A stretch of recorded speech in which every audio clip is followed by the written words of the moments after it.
Patricia Lopez Sofranc is a partner in Argentina, Marval, O'Farrell, and Mayral. She will give us the recap, and after each group, she will give the opportunity to that group's leader to add anything that was missed. Thank you. Okay, if I manage to give the right conclusions, this is a miracle, but we will try. All the groups made it very clear that the only way that these initiatives can be successful is that there is tone from the top, that the leadership of the firms are convinced that this is what they have to do, and that they lead with example.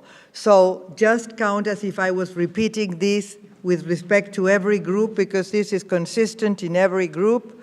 Nobody wants anybody from ticking off that they have produced this to answer a questionnaire. So really, leadership, involvement in the initiative, and being convinced that this is what we have to do. With respect to career enhancement initiatives, what the group suggested is particularly taking into account that millennials are leaving the firms, to have an early approach to career enhancement initiatives and start before millennials leave, so that you can find the right motivation and address the issues.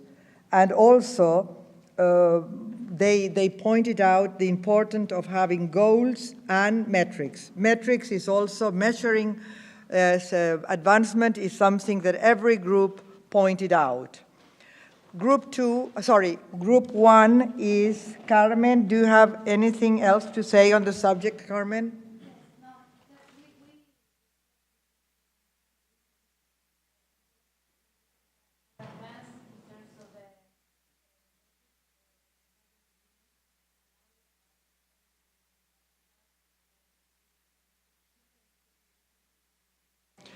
I think that most groups also pointed out that the solutions are, to a large extent, country-specific and firm-specific. There's no one-size-fits-all, so this is also important. It doesn't have to act as an excuse, but you have to consider the country you're in, the culture, the firm, the culture, and start from there, okay? Group two was diversity support. And here the group says that you really need either a diversity committee or staff dedicated to diversity as part of its role, and also an action plan. Again, pointing out that leadership should lead by example, and it should be part of the role. They highlighted that it's important to have policies, but mainly, if possible, written policies. And it's interesting, they said, at least this is culture specific, tradition is one of the challenges in many cases. We know that lawyers are very conservative, so it's not surprising that tradition is a challenge. Again, metrics matter, and this is important because nobody really wants bad numbers, so if it's measured and you're come up down in the ranking, it's not good. And sometimes, what they said is that this diversity support, somehow we should achieve that it is embedded in the firm's DNA. Please, Carolina, do you have anything else to say? Yes? Thank you. No, I think you've summarized it pretty well. I think one of the main aspects was the one that you mentioned about metrics. Whatever is not measured basically can remain in paper, and the idea is that you can implement and leave the diversity and inclusion policies that you may have in place. Thank you. Okay, group 3 was on networking, and there we identified that there are different initiatives. There are initiatives that one personally can take where you can participate in networks or create your own networks, and there are firm-led initiatives for networking. For example, they brought the alternative or the initiative of bringing women at the firm with in-house lawyers together for wine and cheese or for any other events.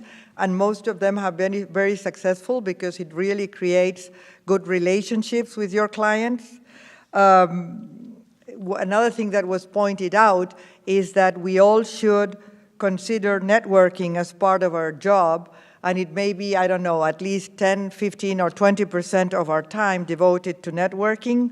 And one of the men in our group pointed out, he's probably a client, he pointed out that clients love lawyers that have a very broad network. So this is really a good incentive to develop networks. Cecilia, anything else? Wow, okay, I'm doing well. I think I'm going to get a good grade today. Group four is inclusion and retention.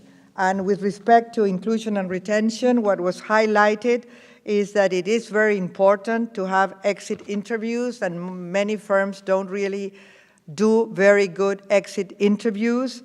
Then another thing that was pointed out was monitoring of work allocation, because the projects that you are allocated may help you getting visibility and will help in the advancement of your career.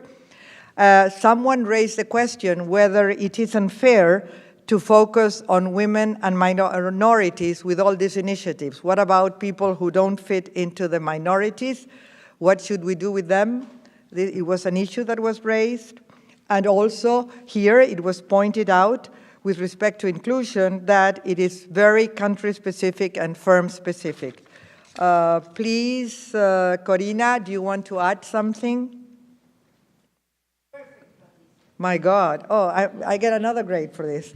Okay, another star. Yes. Quite useful that we discussed that I forgot was one of the ladies in our networking group said that a tip she had got was that if you go into a room and you don't know anybody and you have to, like a cocktail reception or you have a networking event and you go in there and you don't know nobody, that she had been given a tip that if you find you have to go and talk to and introduce yourself in a group, try to look for groups that have uneven numbers, because that means that maybe there's somebody that is not talking to another person. So it's better to go to a group of 3 or a group of 5, or well, you know what uneven numbers are. But I thought it could be quite useful, so. Thanks, Cecilia. So group 5 is sensitivity training. And what the group said is that they wanted to rename sensitivity training as awareness training, and everybody should go through this training. This is very important for this group. This was the only bottom line of this group. And Ellen, do you have anything to add? Sure. One of the reasons that we thought awareness training was better than sensitivity training is because this is really about people's blind spots, and it assumes more positive intent, and it becomes less of a weaker group trying to get a stronger group to see things their way. And then the other key for us is even the person who's most reluctant to agree with this or may have a really strong blind spot around it, it's just really good for business. It's good for the shareholders like it, law firm clients like it, and so for no other reason, use that metric if that helps get people over the edge. Okay, thank you. Group 6 is flexible work programs, and Group 6 says that most flexible programs that are in place are aimed at mothers, and very few Latin American firms have these programs. They said these programs should not be gender specific, but we should not disregard the challenges that mothers face when they return to work. So although it's not necessarily gender specific, mothers should be somehow considered differently. And I saw a recent mother there that could give additional information. Do you have additional, Sylvia, comments that you would like to make? Yeah, good. Oh, I'm sorry. No, that's okay. She delegated to me before she left. Okay. Some of the other things that we talked about at our table was how measurement and being able to make an argument on productivity and profitability would be very important for any kind of flexibility program or reduced hours. And so we talked about making sure that you measure the correct thing. Another thing that we talked about was the example that can be set by people on flexibility programs who maybe are working a lot themselves. So someone in the audience in our group gave an example of how much she worked when she was working from home, and how some of the other women felt like she had set the bar too high for the rest of them. So even talking about how people on flexibility schedules manage their flexibility can have an impact on the culture. And then we had an extended conversation about including men and how you get men to also participate in order to make sure that you're shifting the culture so that even though you have the policy is actually useful because the culture has shifted with it. Did I miss anything? No. I think that was it. I'm eyeballing somebody there. Okay. Okay, group 7 was accountability and action, and we had, well, first, basically, the one person mentioned that we should not talk about targets or quotas, but goals, and then the issue was to make partners, the partners should make themselves accountable for meeting these goals, and as we said earlier, that meeting these goals which should be somehow tied up to remuneration. If you don't meet your goal, you will suffer a hit in your remuneration. Trish, anything else on this subject? Because the conclusion here were very brief. Trish? Yeah. Okay, somebody impersonating Trish? No, I think that pretty accurately characterized it. Although we didn't articulate it this way in our session, I think that we thought two different approaches would be helpful. From the client perspective, we did think that making goals really clear and having there be a clear consequence in either loss of business or reduction of fees would be good, but that within the law firm should focus more on positive efforts and less on sort of punishing people for not participating in order to create more ambassadors or allies for the program. And then also, very good suggestion, which we came up with a lot of, I think, very good ideas and initiatives, and part of the consensus was, like, just pick a few and do them. And don't worry too much about sort of solving all the problems, having a big program. Just at least start and do something, and if it doesn't work, change. Try another one. Thank you. Okay, the last group is not a group, but you gave me the floor, and I'm going to take it, which is, we have been discussing during the whole day what the firm can do for us. And we haven't even touched on the on the subject of what can we do for ourselves. And I have been working the last couple of years on internal barriers that women have. And it's not our fault, it's due to culture.